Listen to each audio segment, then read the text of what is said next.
નમસ્કાર દર્શક મિત્રો, TV30ના ડિજિટલ પ્લેટફોર્મમાં આપનું સ્વાગત છે। આપ જોઈ રહ્યા છો ટોપ ન્યૂઝ। પીએમ મોદીની ટીમ ઇન્ડિયામાં શશી થરૂર। પાક એક્સપોઝડ યોજનામાં તેમની ભૂમિકા મહત્વની। ઓપરેશન સિંદૂરના પાકા સમર્થક રહ્યા છે શશી થરૂર।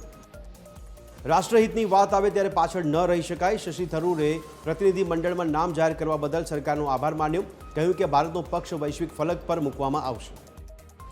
મુંબઈ એરપોર્ટ પર આઈએસઆઈએસના 2 આતંકીઓની ધરપકડ કરાઈ। એનઆઈએએ 3 લાખ રૂપિયાના ઇનામની કરી હતી જાહેરાત। તેઓ ઇન્ડોનેશિયાના જકાર્તાથી ભારત પરત ફરવાનો પ્રયાસ કરતા હતા। ઉત્તર ભારતમાં ગરમીનું મોજું ફરી વળ્યું। દિલ્હીથી રાજસ્થાન સુધી ગરમીનો પ્રકોપ યથાવત। ઉત્તર પ્રદેશના 13 જિલ્લાઓમાં ઓરેન્જ એલર્ટ જાહેર કરવામાં આવ્યું। યુએસ સંરક્ષણ નિષ્ણાંત દ્વારા લશ્કરી ક્ષમતાનું વિશ્લેષણ કરાયું। સંરક્ષણ પ્રણાલીઓ બ્રહ્મોસ મિસાઇલને રોકી શકશે નહીં। પાકિસ્તાન તો શું, ચીનની ડિફેન્સ સિસ્ટમ પણ આ મિસાઇલને રોકી નહીં શકે। કેન્દ્રીય ગૃહમંત્રી અમિત શાહના હસ્તે ગાંધીનગરને અનેક વિકાસ કાર્યોની મળી ભેટ। મનપાના 554 કરોડના વિકાસ કાર્યનું લોકાર્પણ। પેતાપુર વાવોલમાં યુપીએચસી સેન્ટરનું અને કોલવાડા તળાવનું પણ કરાયું લોકાર્પણ।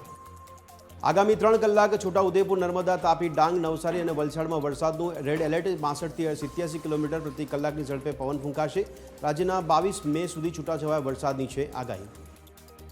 રોહિત શર્માની જેમ જડુના નામનું પણ સ્ટેન્ડ બનાવવામાં આવે। ઓલરાઉન્ડર રવિન્દ્ર જાડેજાના નામનું રાજકોટ અથવા અમદાવાદના સ્ટેડિયમમાં સ્ટેન્ડ રાખવા બહેન નૈનાબાની માગ।